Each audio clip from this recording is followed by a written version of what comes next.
रहमान डकैत के बाद आखिर लियारी का असली वारिस कौन बना? कैसे एक साइड किक बना इलाके का सबसे खतरनाक डॉन? और अब इंटरपोल का रेड नोटिस। क्या खत्म होने वाला है इस गैंगस्टर का खेल?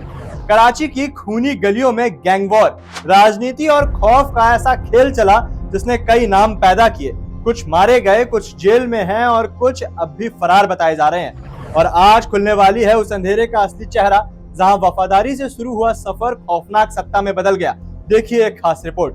नमस्कार, आप देख रहे हैं आरएन टीवी नेशनल, मैं हूं ऋषभ आपके साथ। लियारी का खौफनाक सच। धुरंधर फिल्म में जिस किरदार ने कम स्क्रीन टाइम के बावजूद सबसे ज्यादा खौफ पैदा किया, वो है उजैर बलोच। फिल्म में इसे निभाया है दानिश पेंडोर ने, एक शांत लेकिन खतरनाक शख्स के तौर पर। लेकिन असल कहानी इससे भी ज्यादा डरावनी है। वो कहते हैं ना कि कोई गुंडा बनता नहीं, बनाया जाता है। और ऐसे ही उजैर की दुनिया तब बदली जब उसके पिता फैज मोहम्मद की हत्या गैंगस्टर अरशद पप्पू ने कर दी। यहीं से शुरू हुई बदले की आग और अंडरवर्ल्ड में उसकी एंट्री। रहमान डकैत के बाद किसका राज? उजैर ने ज्वाइन किया कराची के कुख्यात डॉन रहमान डकैत का गैंग। शुरुआत में वो सिर्फ एक साइडकिक था, आदेश मानने वाला। लेकिन 2009 में एक पुलिस एनकाउंटर में रहमान डकैत मारा गया और यहीं से कहानी ने लिया सबसे बड़ा मोड़। जो कल तक पीछे खड़ा था वो अब बन चुका था लियारी का नया डॉन। उजैर बलोच ने वही रास्ता अपनाया, वसूली, ड्रग्स, अपहरण और विरोधियों को बेरहमी से खत्म करना।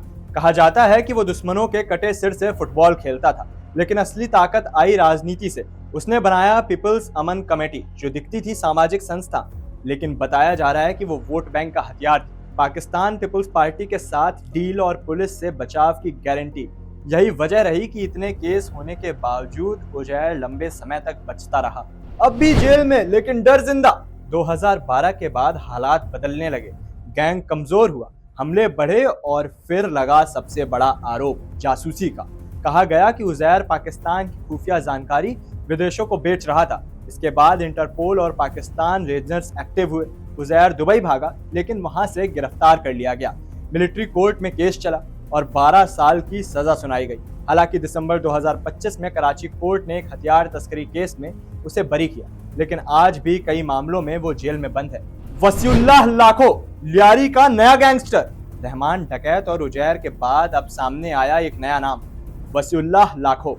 कराची के अपराध जगत का नया चेहरा, जिसके खिलाफ 60 से ज्यादा केस दर्ज है, जिसमें मुख्य रूप से हत्या, वसूली और पुलिस पर हमले तक जैसे केस है। 2014 में दरियाबाद में पुलिस एनकाउंटर के दौरान उसने अंधाधुंध फायरिंग की और अंधेरे का फायदा उठाकर फरार हो गया।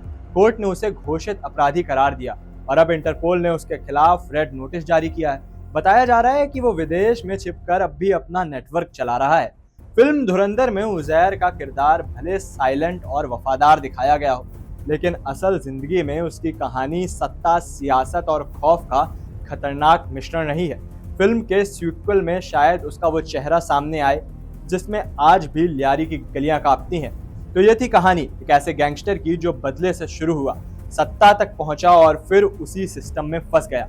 और अब जब नया नाम वसीउल्लाह लाखो इंटरपोल की रडार पर है, तो सवाल वही है कि क्या ये सिलसिला यही खत्म होगा या लियारी की गलियों में खौफ का अगला चेहरा तैयार हो रहा है? क्या ऐसे गैंगस्टर सिस्टम की कमजोरी से पैदा होते हैं या सियासत उन्हें ताकत देती है? अपनी राय हमें कमेंट में जरूर बताइएगा। तो ऐसी तमाम खबरों के लिए देखते रहिए आरएन टीवी नेशनल। मैं हूं ऋषभ आपके साथ।